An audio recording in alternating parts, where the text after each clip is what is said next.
The morning fog clung to the Riverside Bridge like a shroud, and Marcus Thompson knew it would be another day of invisible existence. His weathered hands gripped the rusted railing as he watched the city wake up below, a symphony of car engines and distant sirens that had become his daily alarm clock for the past 8 months.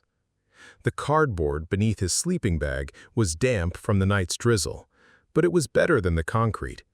Everything was relative when you had nothing. Marcus adjusted his faded army jacket and watched the morning commute begin below, suits and briefcases flowing toward glass towers. "Another beautiful morning in paradise," he muttered, his breath visible in the cool air. It came from the pedestrian walkway, high-pitched and desperate. Marcus dropped everything and ran toward the sound, his combat boots pounding against the bridge's metal grating. 20 years of military training kicked in, his body moving before his mind had fully processed what was happening. A little girl in a private school uniform stood pressed against the barrier, tears streaming down her face as she stared at the churning water below. Her backpack lay scattered nearby, school supplies spilling across the walkway. "My teddy bear!" she cried, pointing down at the dark water. "Buttons fell. I have to get Buttons. He's scared of water." Marcus reached her just as she was trying to climb over the barrier. His hands caught her waist and pulled her back to safety, his heart hammering against his ribs. The little girl struggled in his grip, desperate and panicked. "Whoa there, sweetheart," Marcus said, his voice gentle despite his racing pulse. "Let's not do anything dangerous, okay?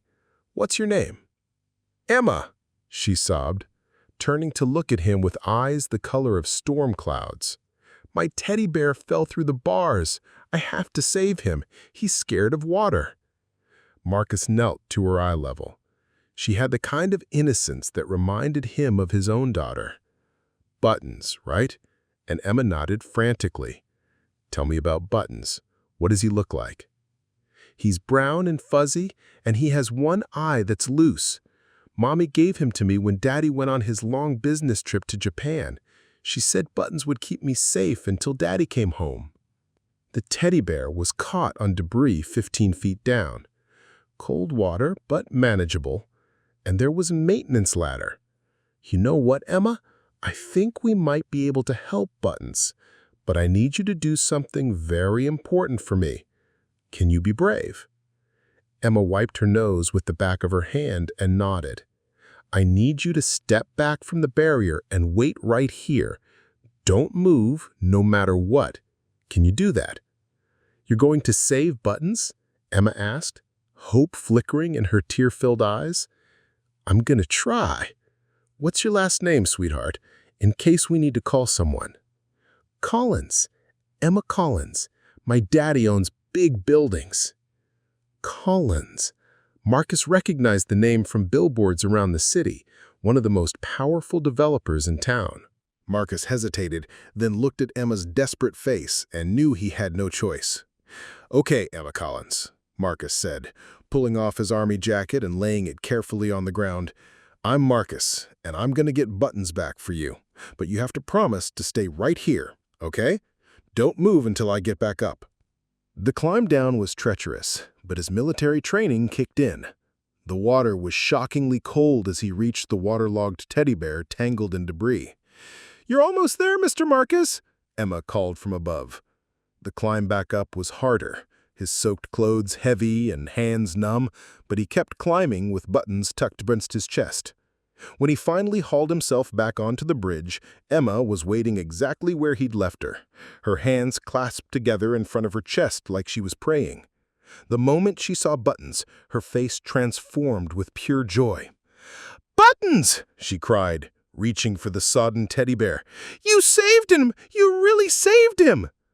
Marcus handed over the teddy bear, watching as Emma hugged it fiercely despite its waterlogged condition. His teeth were chattering now, his soaked clothes making him shiver uncontrollably in the morning air. But seeing Emma's happiness made the discomfort bearable. "Thank you, Mr. Marcus," Emma said, looking up at him with shining eyes. "You're a hero, just like my daddy says heroes are supposed to be." "Just Marcus," he said, trying to keep his voice steady despite the chattering of his teeth. "No," Emma said, with the certainty that only children possess. "Not everyone. You're special."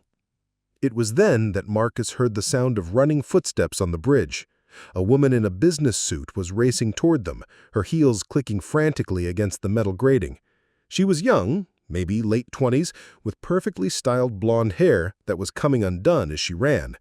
Behind her, 2 security guards in dark suits struggled to keep up. "Emma!" the woman called out. "Emma, thank God!" "Emma Jennifer!" Emma called back, waving with her free hand while keeping buttons clutched against her chest with the other. The woman, Jennifer, apparently, reached them and immediately dropped to her knees, pulling Emma into a fierce hug. "I was so scared. When you weren't at the pickup spot, when the driver called—" She pulled back to look at Emma, checking her over for injuries. "Are you hurt? What happened?"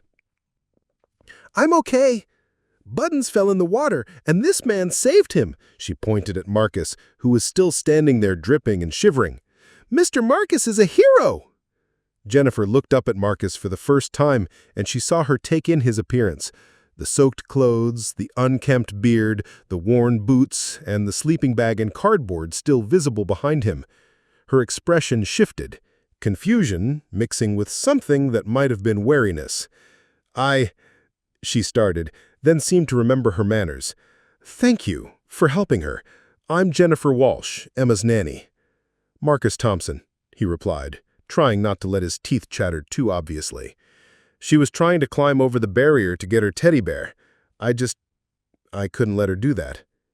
Jennifer's eyes widened as she processed what could have happened. She hugged Emma tighter. "Emma, you know you're never supposed to wander off. And climbing on the barrier—" She shook her head. "Your father would have a heart attack." "But Buttons needed help," Emma protested. "And Mr. Marcus saved him. Look, he's all wet, but he's okay." One of the security guards stepped forward, speaking quietly into his radio. Marcus caught fragments of the conversation. Subject secured. No injuries. Potential threat assessed. "He's not a threat," Emma said loudly, apparently having heard the same words. "He's my friend. He saved Buttons." Jennifer was studying Marcus more carefully now, and he could see her trying to piece together the situation. A homeless man on a bridge, alone with her charge? In her world, that probably set off all kinds of alarms, but Emma's obvious affection for him and the evidence of what had happened seemed to be tempering her concern. "You went in the water?" Jennifer said, more statement than question. "It wasn't that deep," Marcus replied, though his blue lips probably contradicted his casual tone. "In October? In the city river?" Jennifer stood up, her business instincts apparently kicking in. "You could have gotten hypothermia, or worse." Marcus shrugged. "She needed her bear." It was such a simple statement, but something about it seemed to hit Jennifer differently. She looked at him for a long moment, then at Emma, who was still clutching the wet teddy bear and beaming up at Marcus like he'd hung the moon. "The car is just at the end of the bridge," Jennifer said finally. "We need to get Emma to school, but—" She paused, seeming to wrestle with something. "You're soaking wet, and it's cold." Marcus waved off her concern. "I'll be fine. I'm just glad Emma's okay." "Mr. Marcus lives on the bridge," Emma announced cheerfully. "He told me he likes to watch the city wake up." Jennifer's expression shifted again, and Marcus saw the exact moment she realized what Emma meant. Her gaze flicked to the sleeping bag and cardboard behind him, then back to his face. "You're—" she started, then stopped herself. "Homeless," Marcus finished for her, tired of the dance around the word. "Yes, but that doesn't mean I'd let anything happen to a kid." "I didn't think," Jennifer began, but Emma interrupted. "Can Mr. Marcus come with us? He's cold, and Mommy always says we should help people who are cold." "Mr. Marcus," "Emma, sweetie, I don't think," Jennifer started, but she was looking at Marcus again, taking in his military bearing despite his circumstances, the way he'd instinctively put himself between Emma and danger. "I should go." Marcus stepped back. "I'm glad you found her safe." "Wait, Jennifer said quickly. Look, I don't know what the protocol is for this kind of situation, but you just risked your life for a child you don't even know. That means something. She pulled out her phone and took a quick picture of Marcus before he could protest. I'm sorry, I know this is weird, but Mr. Collins is going to want to know who helped his daughter. He's going to want to thank you. Marcus felt a familiar panic rise in his chest. The last thing he needed was attention from someone like Richard Collins. Rich people and their gratitude can be more dangerous than their indifference. That's not necessary, he said quickly. Really. Mr. Marcus, Emma said, tugging on the wet sleeve of his shirt. Will you be here tomorrow? I want to bring Buttons to visit you when he's dry. The innocence in her question broke something in Marcus's chest. I don't know, sweetheart. Sometimes I have to move around. But where will I find you if I want to say thank you again? Jennifer was watching this exchange with an expression Marcus couldn't quite read.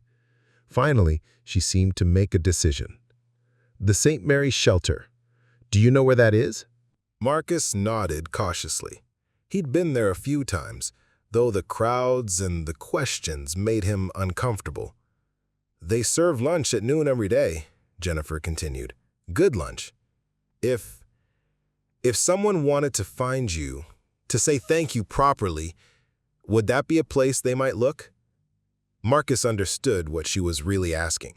A way for them to find him that didn't involve him giving out personal information he didn't have. No address, no phone number, no permanent place in the world. Just a time and a place where he sometimes went to eat. Sometimes, he said carefully, if the crowds aren't too bad. Good, Jennifer said, and she seemed genuinely relieved. That's good to know. The security guard approached them again. Miss Walsh, Mr. Collins is asking for an update. Should I tell him everything's resolved? Yes, Jennifer said quickly. Tell him Emma is safe and we're bringing her to school now. Full briefing when we get back. She turned back to Marcus. I don't know how to thank you enough. What you did? She shook her head. Most people would have just called for help and waited. Most people don't know how to rappel down a bridge, Marcus said with a slight smile. Were you in the military? Jennifer asked, though something in her tone suggested she already knew the answer. Army. Long time ago. Not that long, she said quietly, and Marcus realized she'd probably noticed more about his bearing and his jacket than he'd given her credit for. Emma was getting restless, dancing from foot to foot with the impatience of childhood. Miss Jennifer, we need to get Buttons somewhere warm so he doesn't get sick. You're right, Jennifer agreed. We need to go. She looked at Marcus one more time. St. Mary's, noon, sometimes. Sometimes, Marcus agreed. As they walked away, Emma turned around to wave at him several times, clutching Buttons against her chest. Marcus waved back until they disappeared from view, leaving him alone on the bridge with his soaked clothes and the strange, warm feeling that came from being truly useful to another human being for the first time in months. He gathered up his wet sleeping bag and the scattered cardboard, his body starting to protest the cold more seriously now that the adrenaline was wearing off.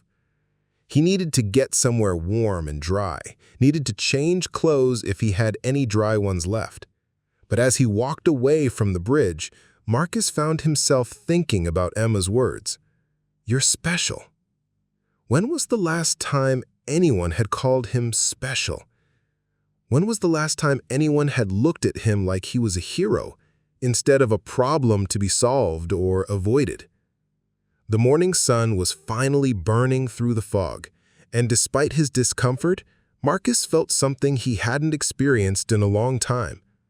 Purpose, connection, the sense that maybe, just maybe, his life still had some meaning left in it.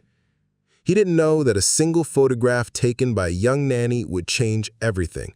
He didn't know that Richard Collins was already on his way back from Japan, that the story of his daughter's rescue would reach him before his plane landed. He didn't know that Emma would spend the entire school day telling everyone about the hero who lived on the bridge. All Marcus knew was that for the first time in 8 months, he felt like Staff Sergeant Marcus Thompson again, and that feeling was worth more than all the money in Richard Collins' bank account. The city hummed around him as he walked toward the shelter district, the morning rush hour in full swing. But the sound seemed different now, less like chaos and more like a symphony. The fog was lifting, revealing a sky the color of hope. 3 days passed before Marcus ventured to St. Mary's shelter. 3 days of wrestling with the unfamiliar sensation of being remembered, of mattering to someone. He'd spent those days moving between his usual spots, the overpass near 5th Street when it rained, the loading dock behind the old department store when he needed to stay invisible, and back to the bridge when the loneliness became too much to bear. Marcus had developed a careful routine in his months on the streets, a structure that kept him sane when everything else had fallen apart. Wake before dawn to avoid the police sweeps. Find coffee. The gas station on Elm Street sometimes let him buy day-old coffee for 50 cents if the morning clerk was working. Walk the route he'd mapped out through the city, checking dumpsters behind restaurants for food that was still good, avoiding the areas where other homeless people congregated because crowds made him anxious, reminded him too much of the chaos he'd left behind. The Army had taught him about routine, about the way structure could hold a man together when everything else was falling apart. But this routine was different, born of necessity rather than discipline, shaped by hunger and cold rather than mission objectives. Still, it was his, and it kept him moving forward one day at a time.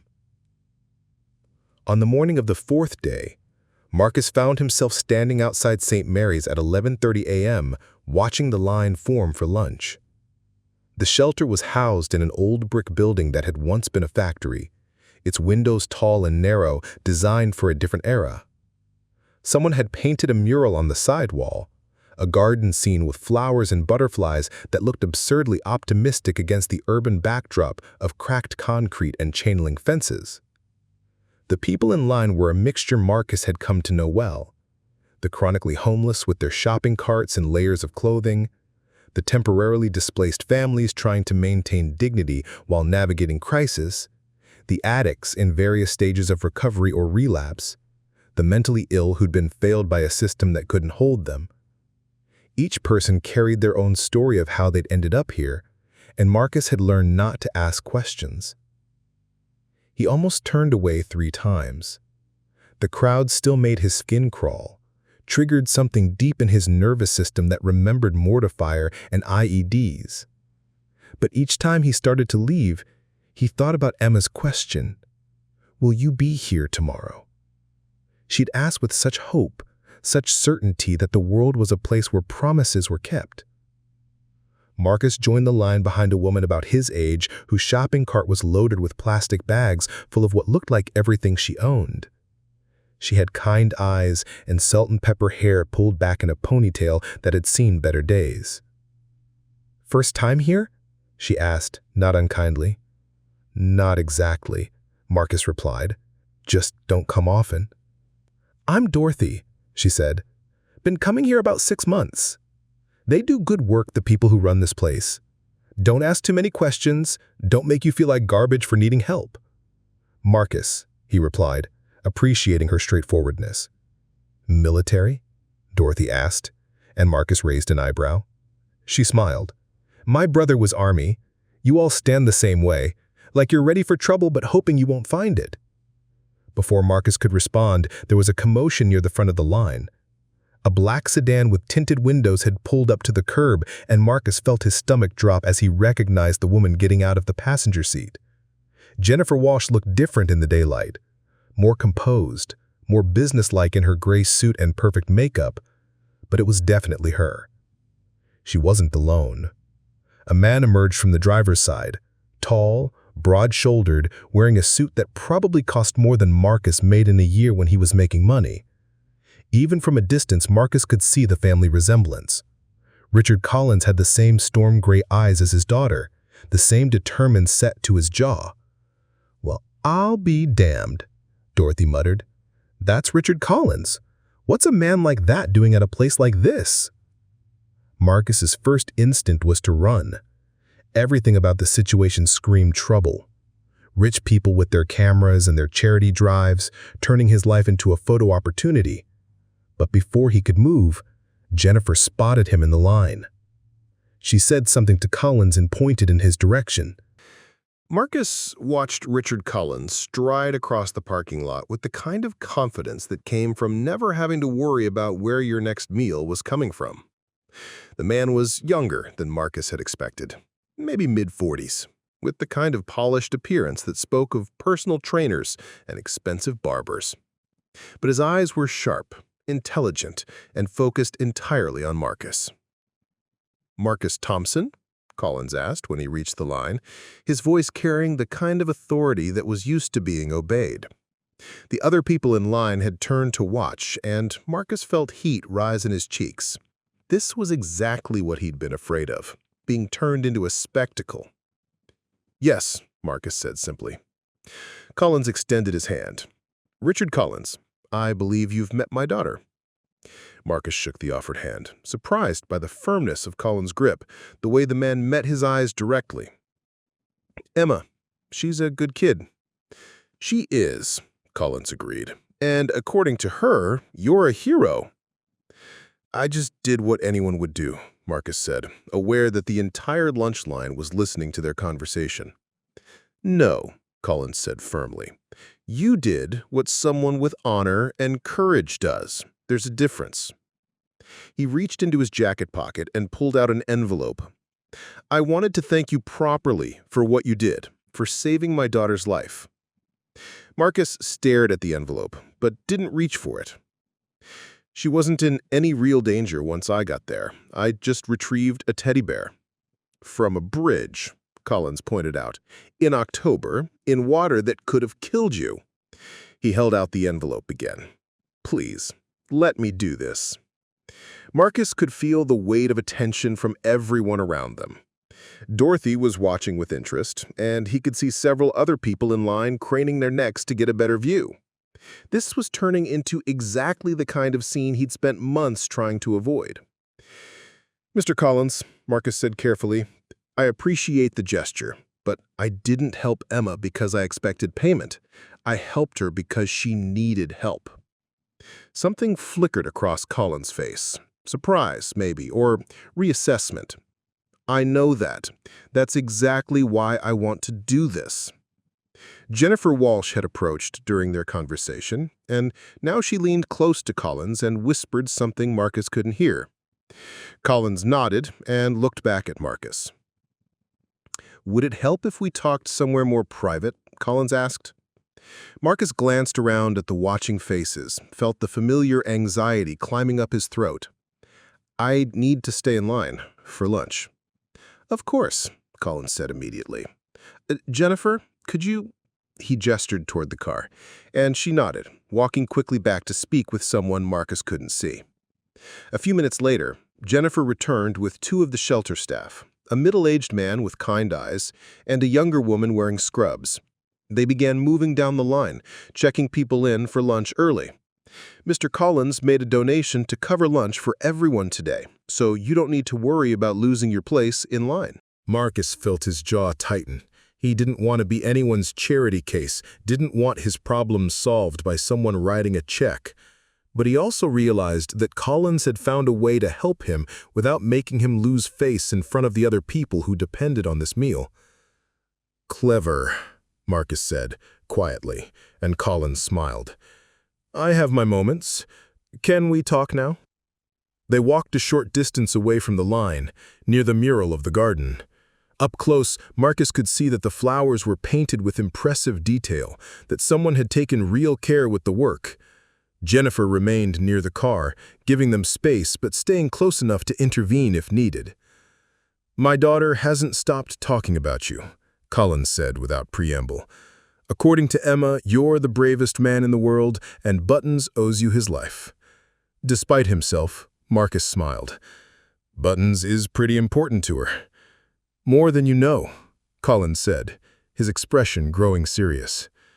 Emma's mother, my ex-wife, gave her that bear when I had to travel to Japan for an extended business trip. Emma was having nightmares, anxiety about me being so far away. The bear was supposed to help her feel safe. Marcus nodded, understanding the weight of what he'd retrieved from the river. When she lost Buttons off that bridge, she wasn't just losing a toy. She was losing the thing that made her feel secure when I wasn't there. You gave that back to her. Anyone would have done the same thing, Marcus said again. But Collins shook his head. No, they wouldn't have. Do you know how many people walked past that bridge before you got there? Jennifer estimates Emma was there for at least 10 minutes before you showed up. 10 minutes of a child in distress and no one stopped. Marcus felt something cold settle in his stomach. 10 minutes? The school bus dropped her off at the wrong stop. Driver error. Emma tried to walk to school on her own and got lost. She was carrying Buttons because she was scared. Collins's voice was tight with controlled emotion. When she got to the bridge and the bear fell through the barrier, she could have died trying to get it back. If you hadn't been there. They stood in silence for a moment, watching the lunch line move forward. Marcus thought about those 10 minutes, about a little girl standing alone and scared while busy people hurried past her crisis. The envelope, Collins said, finally, holding it out again. It's not payment. It's not charity. It's a thank you from a father who almost lost his daughter. This time, Marcus took it. The envelope was thick, heavier than he'd expected. He didn't open it. There's something else, Collins said. Jennifer told me you're a veteran, Army. Marcus nodded, warily. What unit? 82nd Airborne, Staff Sergeant. Collins's expression shifted, and Marcus saw recognition in his eyes. Afghanistan? 2 tours, Marcus confirmed. I was never military, but I've worked with a lot of veterans through various business projects. I know what that service means, what it costs. I also know that sometimes coming home is the hardest part of the war. Marcus felt his defenses rise. He didn't want this man's pity, didn't want to be another rich person's pet project. I'm managing fine. Are you? Collins asked, not unkindly. Marcus, I don't know your story. I don't know how you ended up on the streets, and it's none of my business unless it is to be. But I know that a man with your training, your instincts, your character, you're wasted here. Some things can't be fixed with money, Marcus said. You're right, Collins agreed, but some things can be helped by opportunity, by someone giving a damn. He pulled out a business card. My company. We do a lot of construction, property management, security consulting. We've got positions that could use someone with your background. Marcus stared at the card but didn't take it. I'm not looking for charity. Good, Collins said firmly, because I'm not offering any. I'm offering work, real work, for someone who's proven they can be trusted with what matters most to me. The lunch line was almost gone now, people filing into the shelter with their meal tickets. Marcus realized he was hungry, that he'd been so focused on this conversation, he'd forgotten about the basic need that had brought him here. You should eat, Collins said, following his gaze. But think about what I said. The offer stands, whenever you're ready. He started to walk away, then turned back. One more thing. Emma wants to see you again. She wants to introduce you to Buttons properly, now that he's dry. Would that be okay? Marcus felt his chest tighten with an emotion he couldn't name. I don't know if that's a good idea. I don't have a place to entertain visitors. We could meet somewhere neutral. Maybe the park near the river. Emma loves the playground there. Mr. Collins, I'm not sure it's appropriate for your daughter to be spending time with someone like me. Collins's expression hardened slightly. Someone like you? You mean someone who risked his life to save a child? Someone who served his country? Someone who did the right thing without expecting anything in return? He shook his head. Marcus, I've spent my entire adult life in business. I know how to read people, how to spot character. Emma saw something in you that she doesn't see in most adults. I trust my daughter's judgment. Marcus looked down at the envelope in his hands, felt the weight of possibility and fear in equal measure. "I need to think about it." "Of course," Collins said. "Take all the time you need. Jennifer will check back here in a few days, see if you've decided anything." He paused. "And, Marcus, whatever you decide about the job, about seeing Emma again, that envelope isn't conditional. You saved my daughter's life. That debt isn't something I take lightly." After Collins and Jennifer drove away, Marcus stood alone in the parking lot for a long time. Dorothy appeared beside him, carrying a styrofoam container of food. "Brought you lunch. Figured you might be too rattled to eat it inside." Marcus accepted the container gratefully. "Thanks." "That was something," Dorothy said, settling down on a nearby bench. "Richard Collins coming here, talking to you like you were equals?" "We're not equals," Marcus agreed. "No," Dorothy agreed. "But you've got something he's never had to develop. You've got the kind of character that only comes from losing everything and still doing the right thing." Marcus opened the container. Beef stew, bread roll, apple slices. It smelled better than anything he'd eaten in weeks. "What are you going to do?" Dorothy asked. "I don't know," Marcus admitted. "It feels too good to be true." "Maybe," Dorothy said. "Or maybe sometimes good things actually happen to good people. Stranger things, you know?" Marcus ate in silence, thinking about Emma's face when he'd handed her the waterlogged teddy bear, thinking about Colin's words, "You're wasted here," thinking about the envelope in his pocket that he still hadn't opened. The afternoon sun was warm on his face, and for the first time in months, Marcus allowed himself to imagine a different future, a job, a place to live, the possibility of being someone his daughter Sarah could be proud of again. It was a dangerous kind of hope, the kind that could destroy a man if it didn't pan out. But as Marcus finished his lunch and prepared to walk back into the city, he realized that maybe being destroyed by hope was better than being slowly eaten alive by despair. The envelope stayed unopened in his pocket as he walked, but its weight felt different now, not like charity or pity, but like possibility. Like the first step back to being the man he used to be. Marcus finally opened the envelope that night, sitting under the overpass near 5th Street with a flashlight he'd bought at a gas station.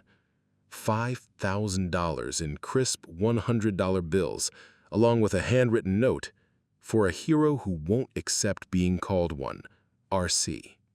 $5,000. More money than Marcus had seen since his discharge from the Army.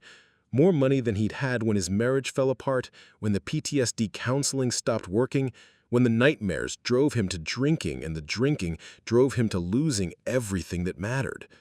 He stared at the bills for a long time, feeling the weight of what they represented. Hope, possibility, a chance to climb back up from the bottom of the world, but also obligation, the kind of debt that couldn't be repaid with money. The next morning, Marcus used some of the cash to buy new clothes at a thrift store. Clean jeans, a button-down shirt that almost fit, and a jacket that didn't smell like the river. He got a haircut at a barber college where student stylists worked on anyone willing to let them practice. He shaved carefully in the bathroom of a fast food restaurant, trying to see the man he used to be in the mirror. But even cleaned up, even with money in his pocket, Marcus felt the familiar anxiety crawling up his spine as he stood outside the Collins Development Group building 3 days later. The glass tower stretched 40 stories into the October sky, its surface reflecting clouds and sunlight like a mirror designed to blind anyone who dared to look up at it. The lobby was all marble and chrome, filled with people in expensive suits, moving with the kind of purposeful urgency that Marcus remembered from his corporate days, before the war, before everything went sideways. A security guard in a crisp uniform looked him up and down with the practiced eye of someone paid to keep problems outside. "I have an appointment with Richard Collins," Marcus said, trying to keep his voice steady. The guard checked his computer screen, eyebrows rising slightly. "Marcus Thompson?" "Yes." "Top floor, elevator bank C. They're expecting you." The elevator ride took forever and no time at all. Marcus watched the numbers climb, 20, 30, 35, and felt his chest tighten with each floor. By the time the doors opened on the executive level, his palms were sweating and his heart was racing in the familiar rhythm of a panic attack trying to take hold. Jennifer Walsh was waiting for him, looking professional in a navy blue dress that probably cost more than Marcus used to make in a month. Her smile was genuine, though, warm in a way that helped steady his breathing.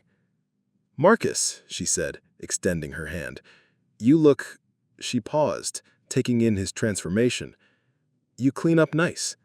"Thank you," Marcus said, shaking her hand, "though I'm not sure I belong in a place like this." "Mr. Collins thinks you do, and after what you did for Emma, I'm inclined to trust his judgment." She led him through a maze of glass offices and conference rooms where serious-looking people bent over architectural drawings and financial reports. Everything smelled like expensive coffee and leather furniture, the kind of environment where million-dollar decisions were made over lunch.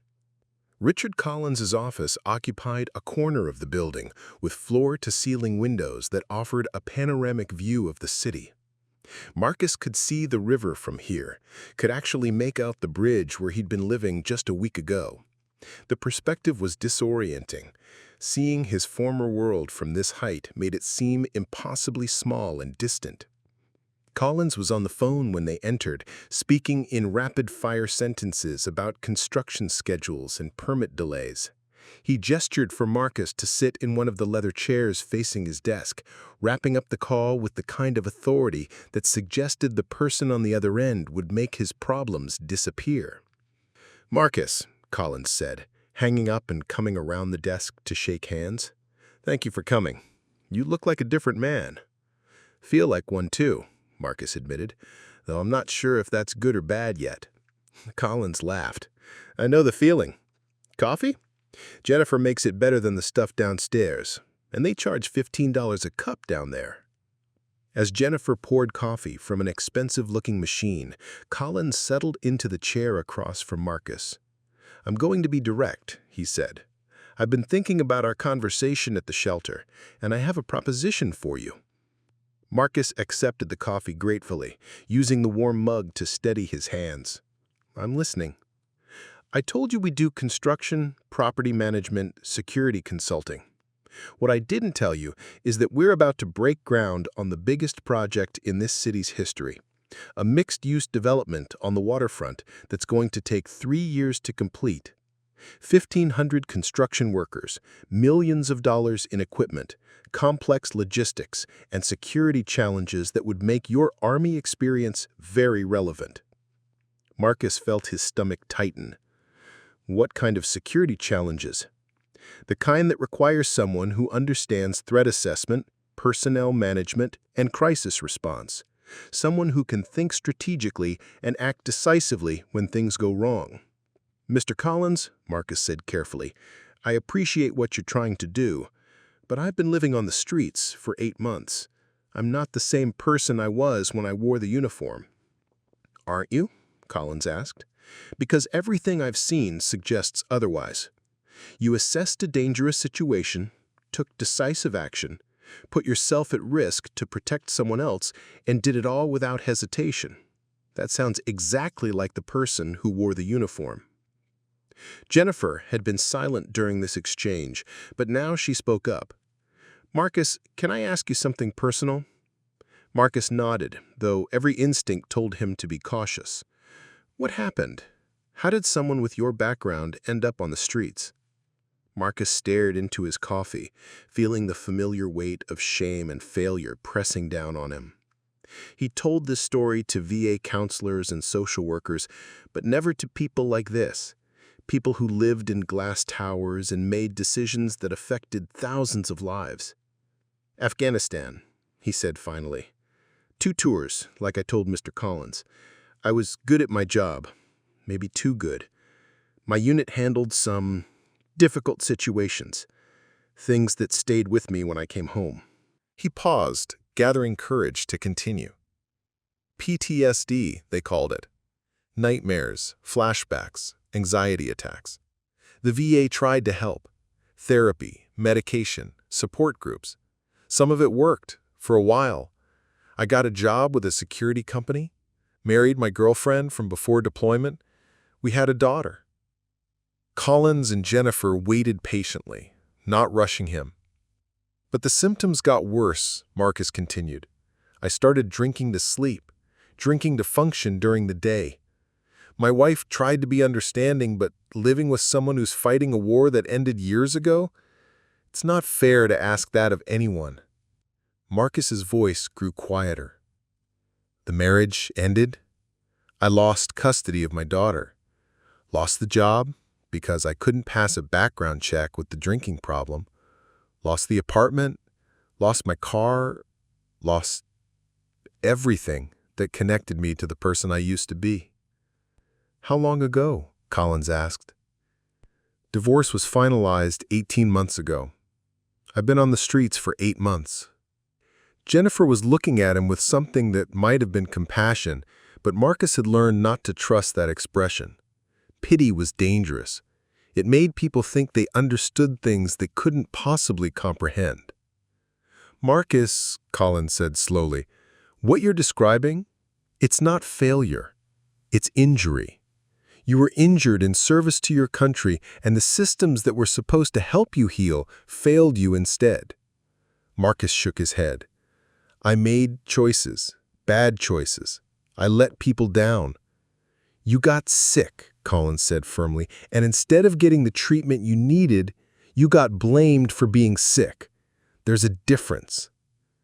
They sat in silence for a moment, the weight of Marcus's story settling between them.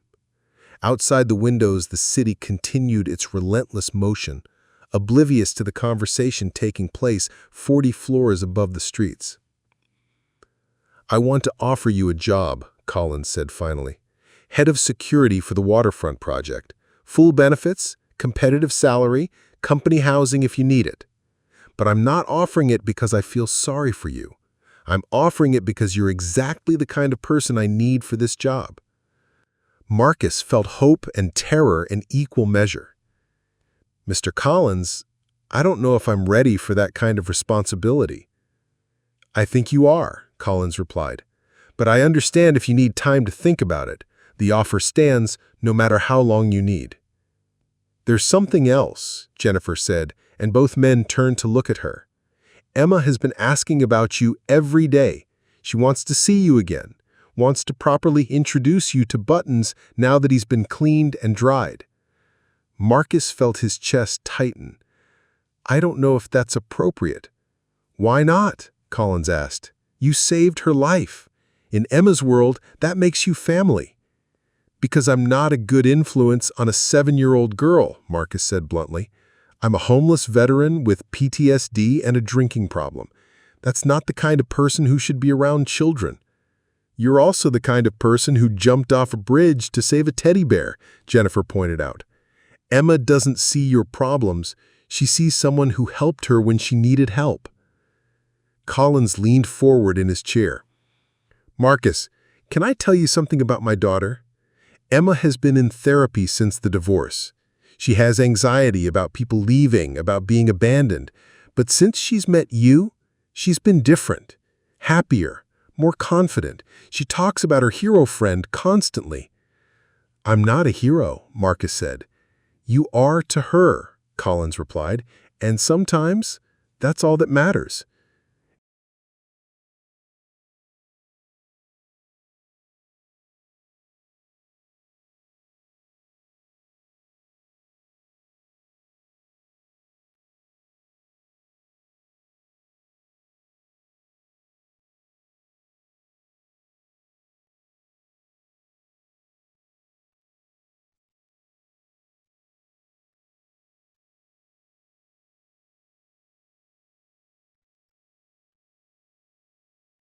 Marcus stood up, feeling overwhelmed by the weight of their expectations. The office suddenly felt too small, too bright, too full of possibility that felt dangerous to believe in. I need some air, he said. Of course, Collins said, standing as well. Jennifer, could you show Marcus the roof deck? I think he might appreciate the view. The roof deck was exactly what Marcus needed. Open space, fresh air, and a view that put everything in perspective. The city stretched out in all directions, but Marcus found himself looking toward the bridge where he'd been living, toward the shelter where he'd met Dorothy, toward the world he'd been inhabiting for the past 8 months. "It's a lot," Jennifer said, joining him at the railing. "Yeah," Marcus agreed. "A week ago, I was sleeping under cardboard. Now I'm being offered a job that could change my entire life. It doesn't feel real." "Mr. Collins doesn't make offers lightly," Jennifer said. "If he thinks you're right for this job, you probably are." Marcus turned to look at her. "Can I ask you something? How long have you worked for him?" 3 years, Jennifer replied. "I started as Emma's nanny, but Mr. Collins realized I had business skills he could use. He's good at seeing potential in people, at giving them chances to become more than they thought they could be." "And Emma? How is she really doing with all of this?" Her expression softened. "She's a resilient kid, but the divorce was hard on her. Her mother lives in California now, new job, new life. Emma sees her during school breaks, but most of the time it's just her and her father, and Mr. Collins works a lot." Marcus nodded, understanding more about Emma's attachment to a soggy teddy bear. "She needs stability," Jennifer continued. "People she can count on. You may not realize it, but what you did for her, it wasn't just about retrieving buttons. You showed her that there are still good people in the world, people who will help when help is needed." They stood in comfortable silence for a while, watching the afternoon light shift across the city. Marcus thought about the choices that had brought him to this moment, about the long chain of events that had led from a bridge at dawn to this rooftop, 40 stories above the world. "What if I'm not ready?" he asked finally. "What if I take this job and I mess it up? What if the PTSD gets bad again, or I start drinking, or I just fail?" "Then you fail," Jennifer said simply. "But you'll fail while trying to build something better, instead of failing while giving up. There's a difference." Marcus thought about Dorothy's words at the shelter. Maybe sometimes good things actually happen to good people. He thought about Emma's face when she'd called him special. He thought about Richard Collins offering him work instead of charity, treating him like someone whose experience and judgment had value. "I want to see Emma again," Marcus said suddenly. "Before I decide about the job, I want to make sure I'm making the right choice for her, not just for me." Jennifer smiled. "I think that can be arranged." When they returned to Collins' office, Marcus felt different, steadier, more centered. The panic attack that had been threatening since he'd entered the building had receded, replaced by something that felt almost like confidence. "I'd like to accept your offer with one condition." "Which is?" Collins raised an eyebrow. "I want to start small, part-time, consulting work. Let me prove to both of us that I can handle the responsibility before we make it permanent." Collins considered this for a moment, then nodded. "That's probably wise. Jennifer, can you work out the details with HR?" "Already on it," Jennifer replied, making notes on her tablet. As Marcus prepared to leave, Collins walked him to the elevator. "There's one more thing," he said. "The company has a counseling program. Employee assistance, they call it. Professional therapy, addiction counseling if needed. Completely confidential. I know you've probably been through programs before, but sometimes it helps to have support when you're rebuilding your life." Marcus felt his defenses start to rise, then consciously let them down. "Thank you. Now, think about it." "Good," Collins said, shaking his hand. "And Marcus, whatever happens next, whatever you decide about the job or anything else, thank you. For saving my daughter, for giving her back her sense of safety. That's not something I'll ever forget." As the elevator carried Marcus back down to ground level, he felt the weight of possibility settling around him like a new set of clothes. It was uncomfortable and unfamiliar, but it fit better than the despair he'd been wearing for the past 8 months. The security guard nodded respectfully as Marcus walked through the lobby, and Marcus realized that he looked different now. Not just the new clothes and haircut, but something in his posture, his bearing. He looked like someone who belonged in a place like this. Outside on the sidewalk, Marcus tilted his head back to look up at the glass tower stretching toward the clouds. Somewhere up there, Richard Collins was probably already making plans, setting wheels in motion that would change Marcus's life in ways he couldn't yet imagine. And somewhere else in the city, a 7-year-old girl named Emma was probably telling anyone who would listen about her hero friend who lived on a bridge. Marcus pulled out his phone, a cheap prepaid model he'd bought with Collins's money, and scrolled to the number Jennifer had given him. His finger hovered over the call button for a long moment before he finally pressed it. "St. Mary's Shelter? Dorothy, it's Marcus. I wanted to let you know. I think things might be about to change." "About time," Dorothy said, and Marcus could hear the smile in her voice. "You coming by for dinner tonight? I want to hear all about it." "Yeah," Marcus said, surprising himself with how much he meant it. "I'll be there." As Marcus walked away from the Collins Development Building, Marcus felt something he hadn't experienced in months, the sense that tomorrow might be better than today. It was a fragile feeling, as delicate as Emma's trust in a waterlogged teddy bear, but it was real.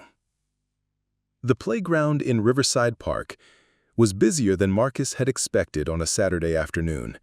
Children ran between swings and slides while parents clustered on benches, drinking coffee from expensive cups and scrolling through phones. Marcus arrived 20 minutes early, partly from military habit and partly from nervousness, and spent the time watching families interact with the kind of casual intimacy he'd once taken for granted. He spotted Emma before she saw him. She was racing across the playground toward the monkey bars, her dark hair flying behind her like a banner. Richard Collins followed at a more measured pace, pushing a stroller that held what looked like enough supplies for a week-long camping trip. Even in casual clothes, jeans and a sweater that probably cost more than Marcus's entire new wardrobe, Collins carried himself with the same confident authority Marcus had noticed in the office. Emma reached the monkey bars and began swinging across them with the fearless determination that only 7-year-olds possessed.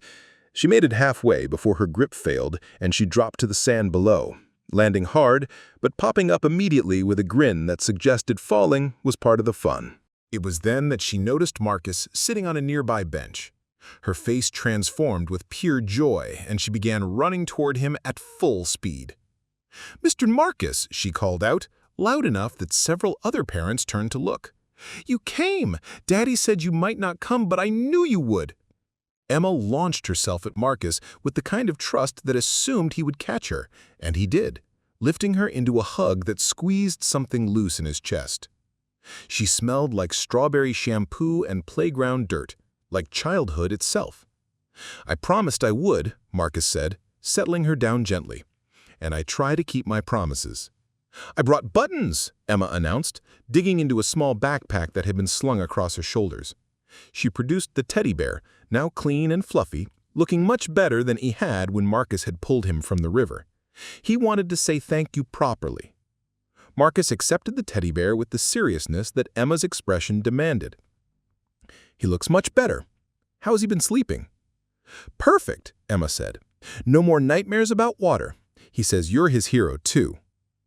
Richard Collins had reached them by this point, extending his hand to Marcus with a smile that seemed genuinely warm.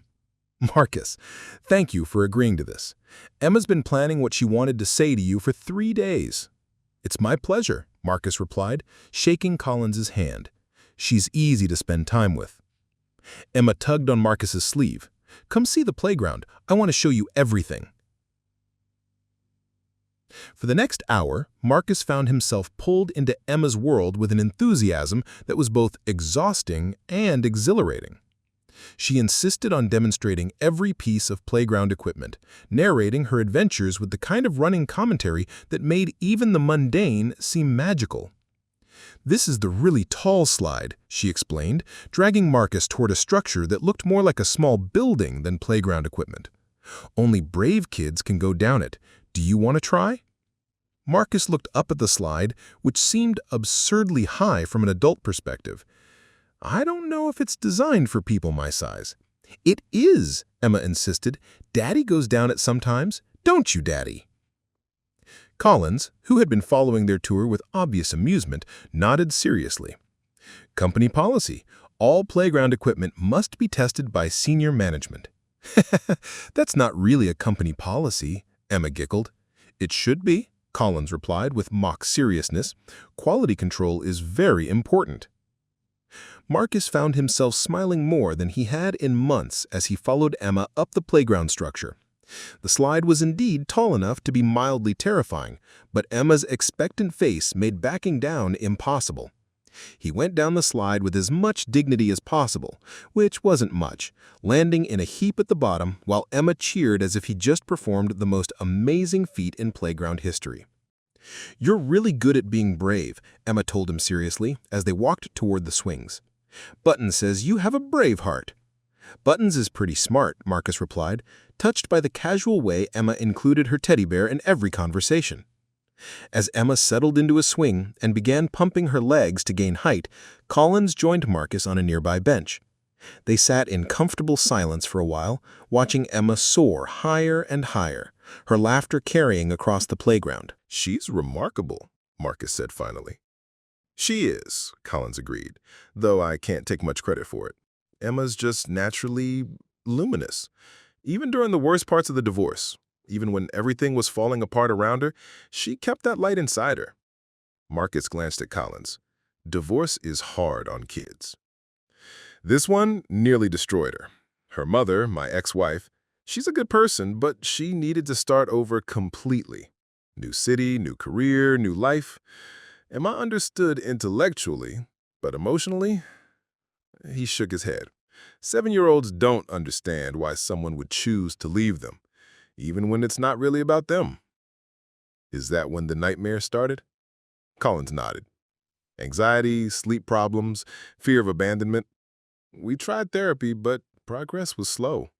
Then I had to travel to Japan for 6 weeks, unavoidable business crisis, and Emma just fell apart. That's when Jennifer called me in Japan and told me what happened. I was on the first plane home. The idea that Emma could have been hurt while I was halfway around the world, that she was so desperate to save that bear that she might have. He didn't finish the sentence, but Marcus understood. The weight of almost losing someone you love was something Marcus knew intimately. But she wasn't hurt, Marcus said. She's fine. Because of you, and not just because you got the bear back. Emma's been different since that day. More confident, less afraid. She talks about you like you proved something to her about the world, that there are still people who will help when help is needed. Emma's swing was slowing down now, and she called out to them. Daddy, can we get ice cream? I want to buy Mr. Marcus ice cream because he saved Buttons. Collins checked his watch. If Marcus doesn't mind ice cream for lunch. I never mind ice cream, Marcus replied, surprised by how natural this felt. Sitting on a bench with another father, making plans around a child's happiness. The ice cream truck was parked near the playground's entrance, its tinkling melody drawing a steady stream of children and indulgent parents. Emma chose a rainbow-colored popsicle that was almost as big as her head, while Marcus opted for a simple vanilla cone. Collins got nothing, claiming he was still full from breakfast, though Marcus suspected he was simply taking pleasure in watching Emma's joy. They found a picnic table under a large oak tree, and Emma proceeded to tell Marcus everything about her life with the kind of comprehensive detail that only children provide. She told him about school, good except for math, her best friend Chloe, who had a pet hamster, her favorite books, anything with animals, and her dream of becoming a veterinarian who also ran an ice cream shop. That's an interesting combination, animals and ice cream, Marcus said seriously. Well, animals get sad sometimes, just like people, so after I help them feel better, they might want ice cream to celebrate. Marcus found himself genuinely charmed by Emma's logic. There was something refreshing about her absolute certainty that the world could be arranged according to kindness and good intentions. "What about you, Mr. Marcus?" Emma asked. "What do you want to be when you grow up?" Collins raised an eyebrow, curious to hear Marcus's answer. Marcus felt the weight of the question. What did he want to be? For so long, his only goal had been basic survival. But sitting here with Emma and her father, surrounded by the ordinary magic of a Saturday afternoon, Marcus found himself thinking bigger. "I think I'd like to help people," Marcus said finally. "Maybe help other veterans who are having a hard time, people who've lost their way and need someone to help them find it again." Emma nodded seriously. "Like how you helped me find buttons." "Something like that," Marcus agreed. "That's a good job. Helping people is important work." As they finished their ice cream, Colin's phone buzzed with what looked like an urgent message. "You've invested this much time in Marcus and Emma's story. Don't miss what happens when this chance encounter changes everything. Share this with someone who believes in second chances, and let's see where this leads." He frowned as he read it, then looked up apologetically. "I'm sorry, but I need to handle this. Crisis at one of our construction sites." He looked at Emma. "Sweetheart, we need to cut our afternoon short." Emma's face fell. "But we just got here." "I know, and I'm sorry, but people are depending on me to fix this problem." Marcus watched the disappointment cloud Emma's features and made a decision that surprised him. "What if Emma stayed here with me for a while? I could bring her home later." Collins hesitated, and Marcus could see him weighing the appropriateness of leaving his daughter with someone he still barely knew. But Emma was already bouncing with excitement. "Please, Daddy, Mr. Marcus and I could play more games, and I could show him the duck pond." "Marcus," Collins said carefully, "are you sure? She can be a handful." "I'm sure," Marcus replied, realizing he meant it. "We'll stay in the park, and I'll have her home by dinner time." Collins looked at Emma's hopeful face, then at Marcus's steady expression. "Okay, but Emma, you listen to Marcus, understand? And Marcus, my address is on this card. If anything comes up, anything at all, you call me immediately." After Collins left, hurrying toward his car with his phone already pressed to his ear, Emma turned to Marcus with a grin that suggested she'd won the lottery. "Now we can have our own adventure, just me and you and Buttons." They spent the next 2 hours exploring every corner of Riverside Park. Emma showed Marcus the duck pond, where they fed breadcrumbs to a family of mallards who seemed to recognize Emma as a regular visitor. She led him through a wooded path to a small meadow where wildflowers grew in scattered patches, explaining that this was her secret thinking place, where she came when she needed to figure out important things. "What kind of important things?" Marcus asked as they sat on a fallen log, watching butterflies dance among the flowers. "Like whether ice cream or cookies are better, or why grown-ups get sad sometimes even when nothing bad is happening." Marcus felt his chest tighten. "Do you think about that a lot, grown-ups being sad?" Emma nodded, swinging her legs from the log. "Daddy gets sad sometimes, especially when he has to work really late. And Mommy was sad a lot before she moved to California. She cried when she thought I wasn't looking." Marcus struggled to find the right words. "Sometimes grown-ups carry heavy feelings that are hard to explain. It doesn't mean they don't love you." "I know," Emma said, matter-of-factly. "But sometimes I wish I could help them feel better, like how you helped Buttons feel better." The simple wisdom in her words hit Marcus harder than any therapy session ever had. This 7-year-old girl understood something about love and responsibility that most adults spent their whole lives trying to figure out. "Emma," Marcus said carefully, "can I tell you something important?" She nodded, giving her her full attention. "You do help people feel better, just by being yourself. By caring about them, by being the kind of person who loves her teddy bear and feeds ducks and thinks about other people's feelings. That's helping in the most important way." Emma considered this seriously. "Is that why you help people? Because it makes them feel better?" "Partly," Marcus said, "but also because helping others makes me feel better too. It reminds me that I'm useful, that I matter." "Of course you matter," Emma said, with the absolute certainty that children possess. "You're my friend."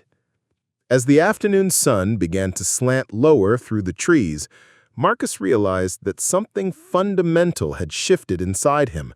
For months, he'd felt like a burden on the world, a problem to be solved or avoided. But Emma saw him simply and completely as a friend, someone worthy of her time and attention and uncomplicated affection. When it was time to walk Emma home, she slipped her small hand into his as naturally as breathing. They walked through the tree-lined streets of her neighborhood, past houses that spoke of stability and prosperity, while Emma chattered about everything and nothing. Collins's house was a converted Victorian that managed to look both grand and welcoming. Emma ran up the front steps and turned back to Marcus with a smile that could have powered the entire neighborhood. "Thank you for the best afternoon ever," she said. "Will I see you again soon?" "I hope so," Marcus replied, meaning it more than he'd meant anything in a long time. Collins appeared in the doorway, still wearing his business clothes but looking more relaxed than he had that morning. "How was your adventure?" "Perfect," Emma announced. "Mr. Marcus knows everything about ducks, and he helped me find 4 different kinds of butterflies, and he's going to help other people find their way just like he helped me find buttons." Collins looked at Marcus with something that might have been gratitude mixed with recognition. "Sounds like it was a productive afternoon." As Marcus prepared to leave, Collins walked him partway down the block, away from Emma's eager ears. "Thank you. For today. For everything. Emma hasn't been this happy in months." "She's easy to spend time with.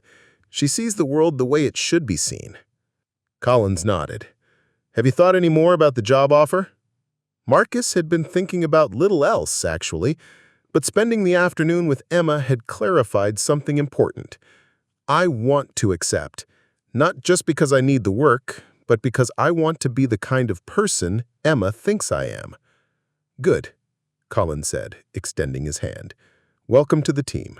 As Marcus walked back toward downtown, his mind was already racing with possibilities. A job, a purpose, a chance to build something meaningful with his life.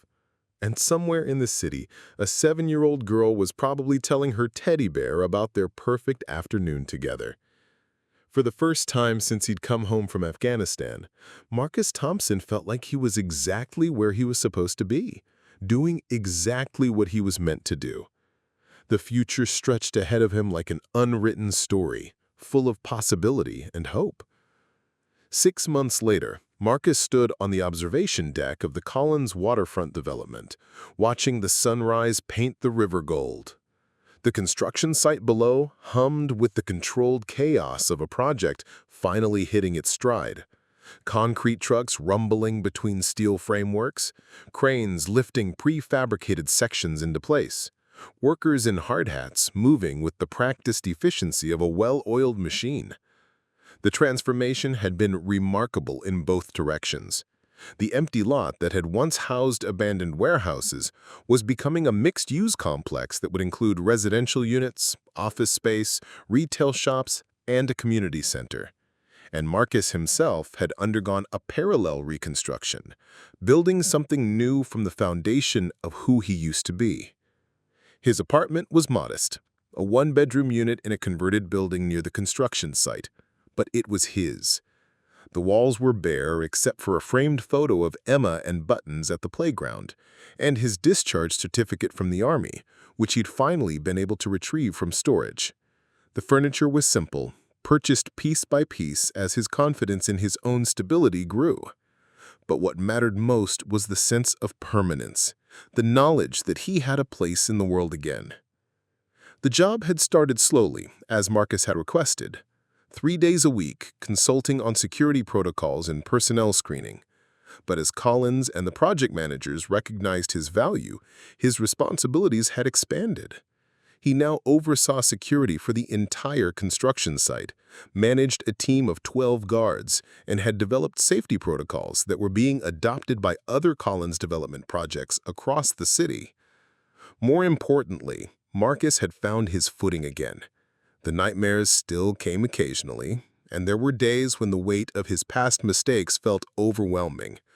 But he was attending counseling sessions twice a week through the company's Employee Assistance Program, and for the first time since Afghanistan, he was addressing his trauma with professional help rather than alcohol. "You're here early," Jennifer Walsh said, joining him on the observation deck with 2 cups of coffee from the mobile cart that served the construction workers. "Couldn't sleep," Marcus replied, accepting the coffee gratefully. "But good couldn't sleep, not bad couldn't sleep." Jennifer smiled. "Big difference." She had become something like a friend over the past 6 months, though their relationship was complicated by her position as Colin's assistant and Marcus's growing role in the company.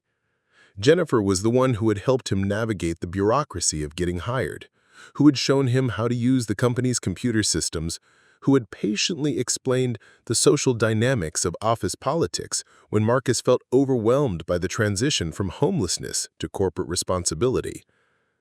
"How are the new protocols working out?" Jennifer asked, gesturing toward the construction site.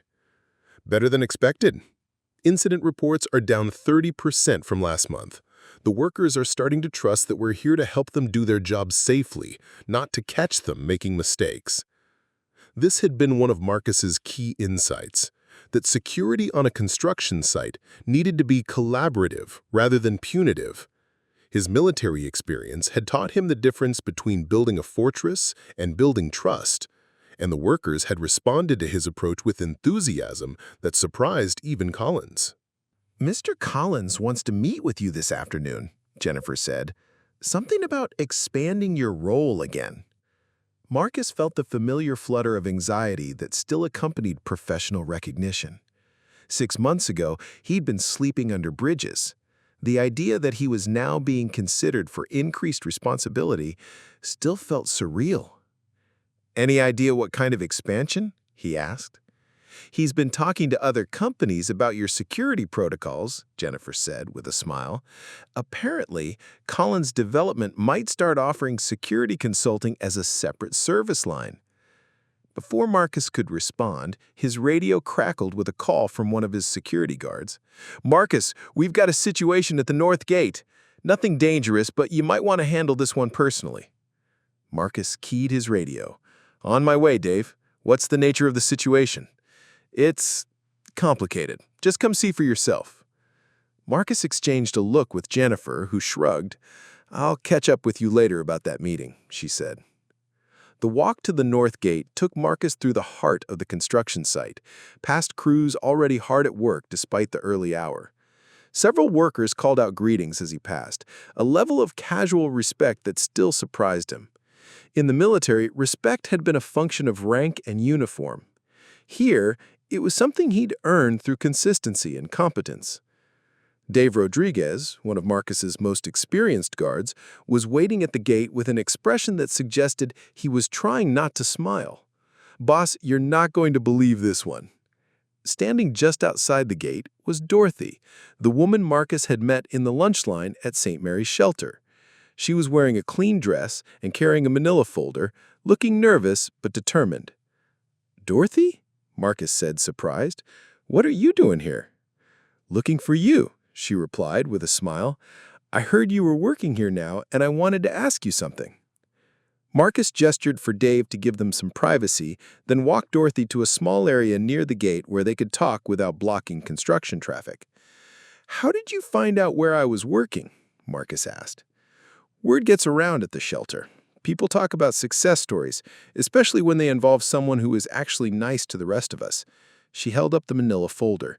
"I brought you something." Inside the folder were newspaper clippings and printed articles about the Collins waterfront development. Several of them featured quotes from Marcus about the innovative security protocols being implemented on the site. In one photograph, Marcus was visible in the background wearing a hard hat and pointing at something off camera while Collins spoke to a reporter. "You made the news, Marcus," she said proudly. "Look at this headline. Construction site safety gets military precision." They quote you talking about treating workers like assets instead of liabilities. Marcus stared at the articles, feeling a complex mix of pride and discomfort.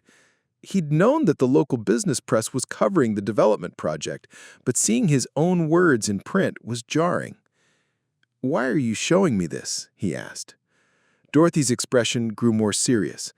"Because I have a proposition for you. I've been thinking about something ever since you got this job, and reading these articles convinced me I'm right." She pulled out another document, a business plan, handwritten but meticulously organized. "I want to start a program to help homeless veterans find work in construction and security. Real work, not just day labor or charity jobs. And I want you to help me do it." Marcus looked at the business plan, impressed despite himself by the thoroughness of Dorothy's research. She'd identified funding sources, potential partner organizations, even specific companies that might be willing to participate in a pilot program. "Dorothy, this is incredible work," Marcus said, "but I'm barely 6 months into my own recovery. I don't know if I'm qualified to help other people." "That's exactly why you're qualified," Dorothy replied firmly. "You know what it's like to lose everything. You know what it takes to build it back. And you've proven that it's possible." Marcus found himself thinking about Emma's words from their afternoon in the park. "You're going to help other people find their way just like you helped me find buttons." Had that 7-year-old girl somehow seen his future more clearly than he had? "What would you need from me?" Marcus asked. "Connections," Dorothy said. "Access to companies like this one that might be willing to take a chance on veterans who are down on their luck. And credibility. When you tell people that someone deserves a second chance, they'll listen." Marcus was quiet for a long moment, thinking about all the men and women he'd met at the shelter and on the streets. People with stories like his who'd served their country and then been failed by the systems that were supposed to help them transition back to civilian life. "Let me talk to Mr. Collins, see if Collins Development might be interested in being a pilot partner." Dorothy's face lit up. "Really? Really? But, Dorothy, this would have to be done right. Professional standards, proper vetting, real accountability. We can't ask companies to take chances on people who aren't ready for the responsibility." "Agreed," Dorothy said immediately. "I've already been thinking about assessment criteria, probationary periods, and ongoing support systems." She gestured toward her business plan. "It's all in there." As they talked through the details of Dorothy's proposal, Marcus felt the familiar sensation of puzzle pieces clicking into place. This felt right in a way that went beyond professional opportunity. It felt like purpose. "There's something else," Dorothy said as their conversation wound down. "I've been attending AA meetings at the community center downtown. There's a guy there, Jim Patterson, who was in the Navy. Lost his job, lost his apartment, been living in his car for 3 months, but he's 6 weeks sober and desperate for a chance to turn things around." Marcus nodded, understanding where this was going. "You want me to meet him?"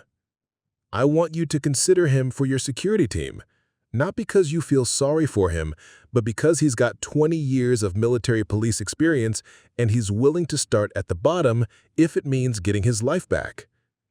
Marcus thought about his own journey from the bridge to the construction site, about all the people who had taken chances on him along the way. "Bring him by the site tomorrow afternoon. I'll interview him." Dorothy hugged him then, a quick embrace that somehow conveyed months of gratitude and hope. "You don't know what this means."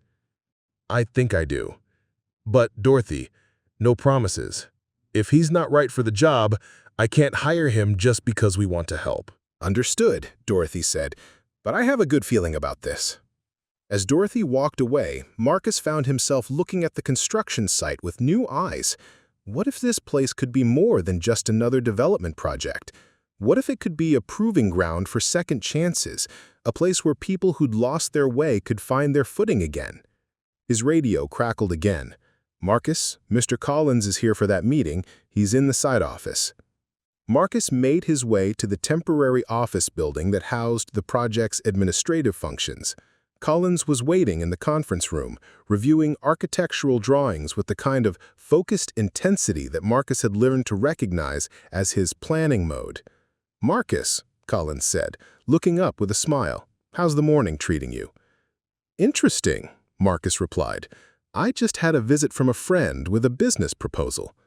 He told Collins about Dorothy's plan, watching the man's expression shift from polite interest to genuine engagement as the scope of the idea became clear.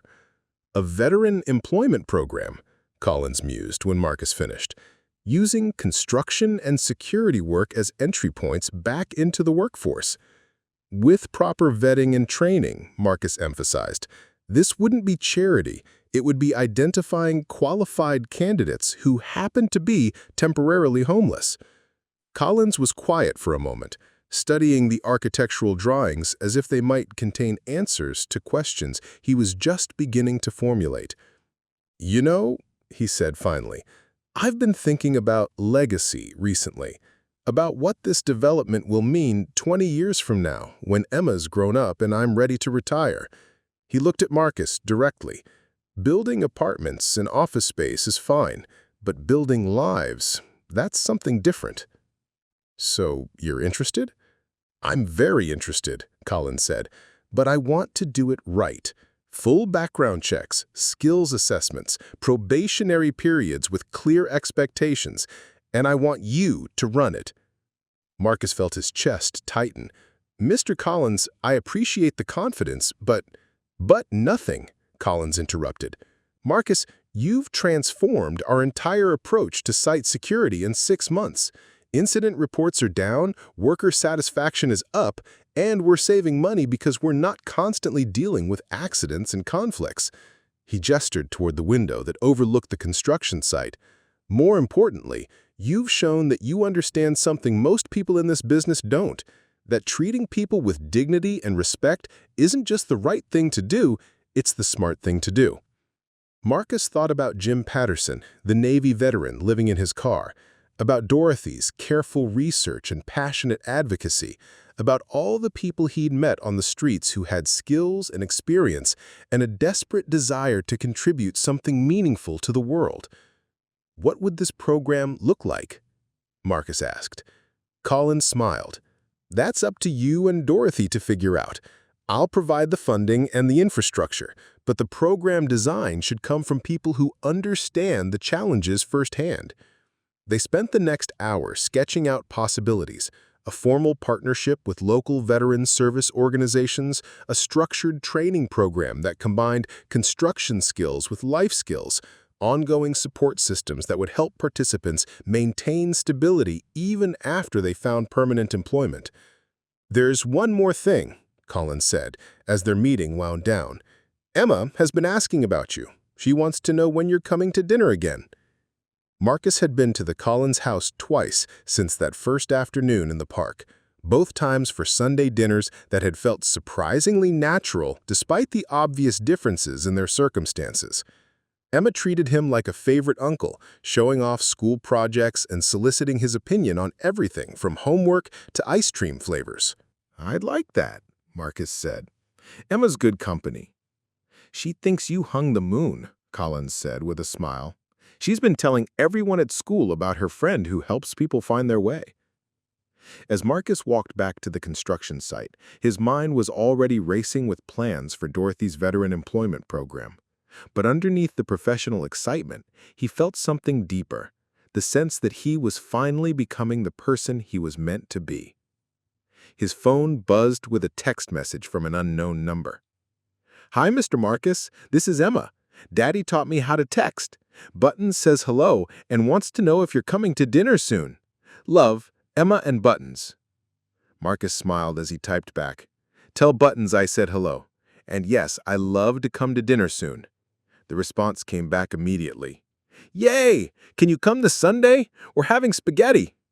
"I'll be there," Marcus replied. As he put his phone away, Marcus realized that for the first time in years, he was looking forward to Sunday dinner with a kind of uncomplicated anticipation that normal people took for granted. He had a job that mattered, friends who cared about him, and a 7-year-old girl who thought he was a hero. More importantly, he was starting to believe it himself. The sun was fully up now, casting sharp shadows across the construction site as the day's shift moved into full swing. Marcus made his rounds, checking in with his security team, reviewing the day's safety protocols, solving the small problems that kept a complex operation running smoothly. But in the back of his mind, he was already thinking about Jim Patterson, about Dorothy's business plan, about the possibility of turning this construction site into something more than just another development project. He was thinking about Emma's words. Helping people is important work. For the first time since he'd come home from Afghanistan, Marcus Thompson felt like he was doing important work again. 3 years later, Emma Collins, now 10 years old and taller by half a foot, stood on the same bridge where Marcus had once lived, holding a small bouquet of flowers she'd picked from her father's garden. The morning fog was just beginning to lift from the river, and the city was waking up around them with its familiar symphony of traffic and distant construction noise. "This is where you saved buttons," she said, pointing to the spot where the teddy bear had fallen through the barrier 3 years earlier, "and where you decided to become a hero." Marcus smiled at her certainty. "I think I was just doing what anyone would do." "That's what heroes always say," Emma replied, with the wisdom of someone who had given this considerable thought. "Real heroes don't think they're being heroic." They were standing near a small bronze plaque that had been installed on the bridge 6 months earlier. It reads, "In recognition of the Marcus Thompson Veterans Employment Initiative, which has helped over 200 homeless veterans find meaningful work and housing in our community. Sometimes the smallest acts of kindness create the largest waves of change." The plaque had been Emma's idea, though she needed her father's resources to make it happen. The city council had approved the installation after Marcus's program had received national attention for its innovative approach to veteran homelessness.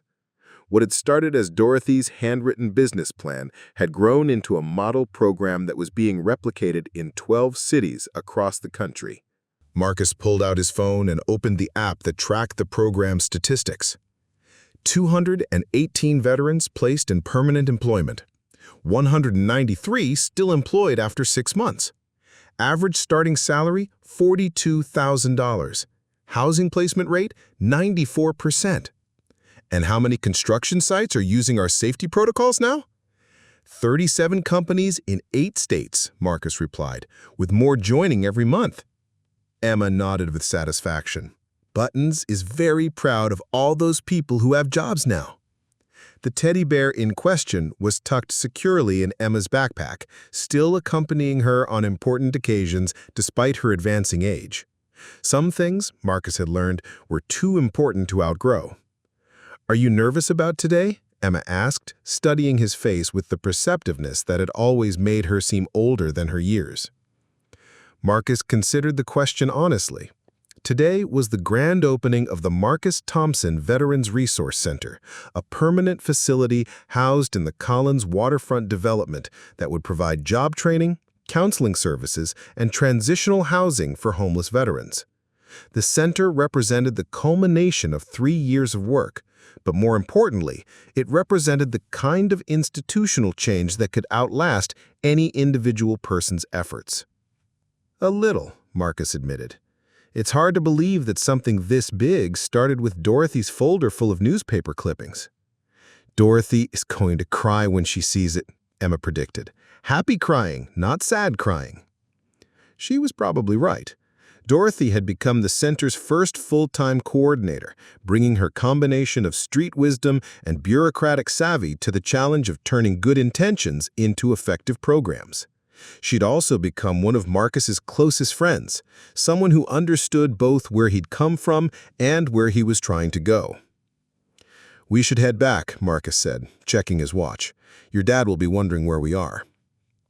"He knows where we are," Emma said with a grin. "He always knows where I am when I'm with you. He says you're the only person he trusts completely with his most precious thing." The walk back to the waterfront development took them through neighborhoods that had changed dramatically over the past 3 years. The construction project had sparked a wave of renewal in the surrounding area. New restaurants, community gardens, a branch library that stayed open late to serve families who needed safe places for their children to do homework. The changes hadn't been without controversy. Some longtime residents worried about gentrification, about being priced out of neighborhoods they'd called home for decades. Marcus had made it a point to attend community meetings, to listen to concerns, and work with neighborhood groups to ensure that renewal didn't mean displacement. "Mr. Marcus," a voice called out as they passed a small coffee shop that had opened the previous year. "Good luck today." Marcus waved to Maria Santos, a Navy veteran who had been one of the program's first success stories. She'd started as a night security guard at the construction site and had eventually used her GI Bill benefits to attend business school. The coffee shop was her first entrepreneurial venture, and according to Emma, it served the best hot chocolate in the city. "See," Emma said as they continued walking, "everyone's proud of you." "Everyone's proud of what we've all built together," Marcus corrected. "This was never about one person." "I know," Emma said seriously. "But someone had to start it. Someone had to be brave enough to jump off a bridge to save a teddy bear." The waterfront development bustled with activity as they approached the new Veterans Center. Television crews were setting up equipment, and Marcus could see several politicians arriving for the ribbon-cutting ceremony. The attention still made him uncomfortable, but he'd learned to tolerate it as part of the responsibility that came with success. Richard Collins spotted them approaching and walked over with a kind of smile that suggested he was having the time of his life. The past 3 years had been transformative for him as well. The success of the Veteran Employment Program had elevated his company's profile and opened doors to major government contracts focused on social impact development. "There you are," Collins said, ruffling Emma's hair affectionately. "I was beginning to think you two had run away to join the circus." "We went to the bridge," Emma announced, "to remember where it all started." Collins nodded approvingly. "Good idea. It's important to remember where we came from." He turned to Marcus with an expression that mixed pride and gratitude. "You ready for this?" Marcus looked at the building that bore his name, at the crowds gathering for the ceremony, at the reporters who would carry news of the center's opening to audiences across the country. He thought about Jim Patterson, the Navy veteran who had become one of his most trusted supervisors, about Dorothy's infectious enthusiasm for bureaucratic problem-solving, about the 218 people who now had jobs and homes and hope because someone had been willing to take a chance on them. "I'm ready," Marcus said. The ceremony itself was everything Marcus had expected and dreaded. Speeches about public-private partnerships and innovative solutions to social problems, photo opportunities with politicians who had discovered the veteran employment issue right around election time, interviews with reporters who wanted to know how it felt to go from homeless to honored in just 3 years.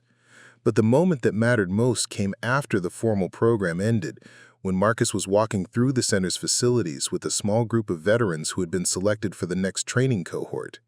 They moved through classrooms equipped with the latest construction simulation technology, past counseling offices designed to feel welcoming rather than institutional, into dormitory-style housing that offered dignity along with basic shelter.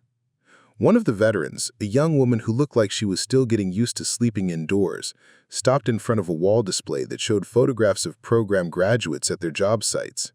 Her eyes lingered on a picture of Jim Patterson in his supervisor's hard hat, standing next to a crane at one of Collins Development's newest projects. Is that real? Do people really go from living on the streets to running construction crews? That's Jim Patterson. 3 years ago, he was living in his car. Now he's one of our most experienced supervisors, and he saved enough money to buy a house. The woman studied the photograph for a long moment. "And you? You really lived on the streets too?" I nodded. "For 8 months, right here in this city." "What changed?"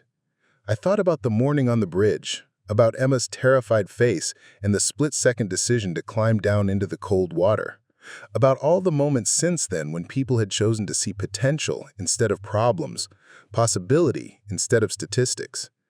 "A little girl needed help," I said simply, and I realized I still had something to offer. The woman smiled for the first time since Marcus had met her. "Maybe I do too."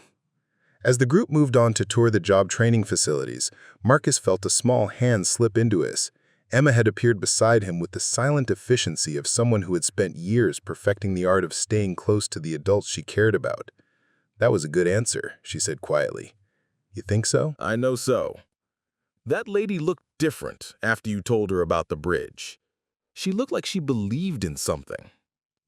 Marcus squeezed Emma's hand gently. You know what the best part is? In a few months, she'll be helping other people believe in something too. That's how it works.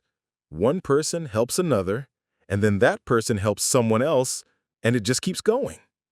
Like ripples in a pond, Emma said, clearly pleased with her metaphor. Exactly like ripples in a pond. They stood together in the center's main hallway, watching veterans and volunteers and caseworkers move through the space with purpose and hope. Through the large windows, Marcus could see the river where he'd once lived, the bridge where everything had changed, the city that had become home again in ways he'd never expected.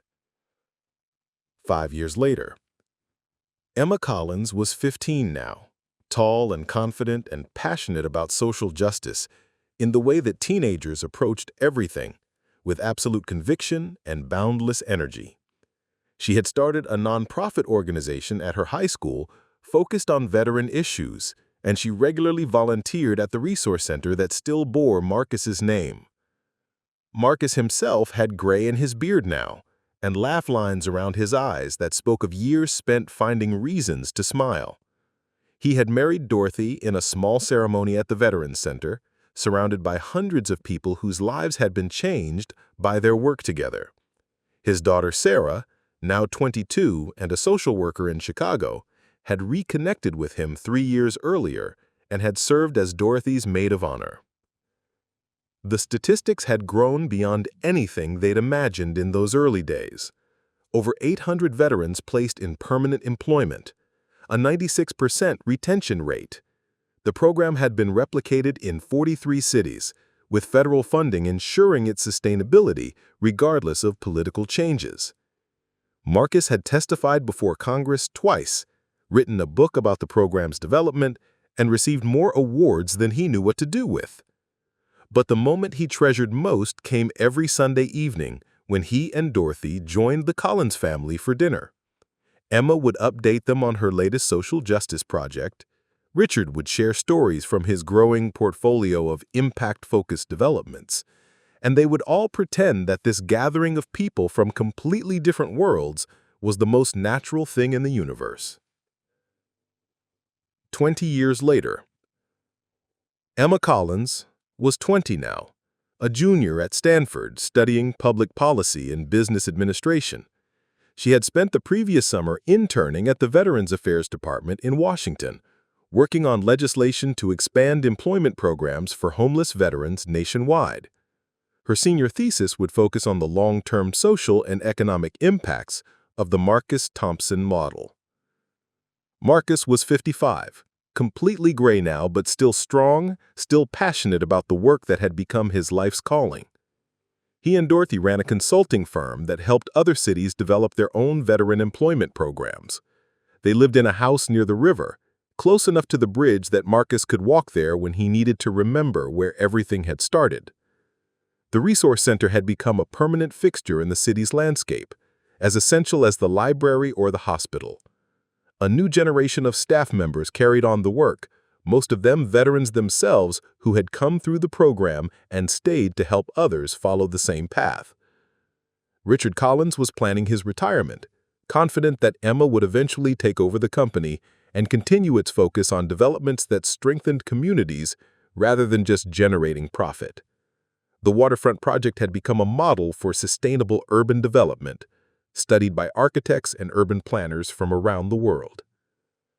Emma Collins Patterson. She had married Jim Patterson's son, a connection that delighted everyone who knew the family history, was 30 and the CEO of Collins Development Group. Under her leadership, the company had become one of the most respected social impact developers in the country, with projects in 15 states that combined housing, employment programs, and community services. Marcus was 65 and officially retired, though he still consulted on veteran employment programs and spoke at conferences about the importance of seeing potential instead of problems. He and Dorothy had published 3 books together and had established a foundation that provided seed funding for veteran employment initiatives in rural communities.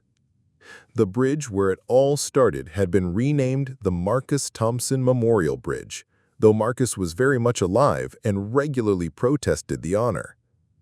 A small museum near the Veterans Center told the story of the program's development, with interactive exhibits that allowed visitors to understand the challenges facing homeless veterans and the solutions that had emerged from one man's willingness to help a child retrieve her teddy bear. Emma visited Marcus and Dorothy every Sunday, often bringing her own children, twin boys named Marcus and David, after the 2 men who had shaped her understanding of heroism and service.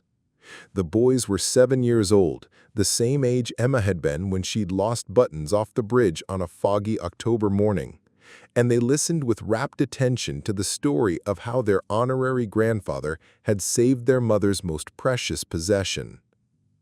30 years later, Marcus Thompson died peacefully in his sleep at the age of 75, surrounded by a family that included his biological daughter Sarah, his chosen daughter Emma, and dozens of veterans whose lives he had helped transform. His funeral was attended by 3 governors, 2 senators, and over 2,000 people whose lives had been touched by his work. Emma, now 40 and a grandmother herself, spoke at the service about the man who had taught her that heroism wasn't about grand gestures, it was about choosing to help when help was needed, about seeing the person inside the problem, about believing that everyone deserved a chance to write a better story for their life. The Marcus Thompson Veterans Employment Initiative had helped over 50,000 veterans find meaningful work and stable housing. The model had been adopted internationally, with successful programs operating in Canada, the United Kingdom, Australia, and Germany. The foundation that Marcus and Dorothy had established continued to fund new innovations in veteran services, ensuring that the work would continue long after its founders were gone. But perhaps the most important legacy was the one that couldn't be measured in statistics or replicated in policy papers. It was the legacy of a single act of kindness that had rippled outward through time, touching lives in ways that Marcus himself had never imagined. In a small apartment across the city, a homeless veteran named Carlos was reading about Marcus's death in the newspaper. Carlos had been living on the streets for 6 months, struggling with PTSD and addiction, convinced that his life was over at 28. But the article about Marcus's legacy included information about the Veterans Center, about programs that help people rebuild their lives, about the possibility that recovery was still within reach. Carlos cut out the article and put it in his pocket. Tomorrow, he decided, he would walk to the Veterans Center and ask for help. He didn't know that he would become the program's next success story, that he would eventually run his own construction company and employ dozens of other veterans. He didn't know that his decision to seek help would save his marriage, allow him to reconnect with his children, and give him the chance to become the man he'd always wanted to be.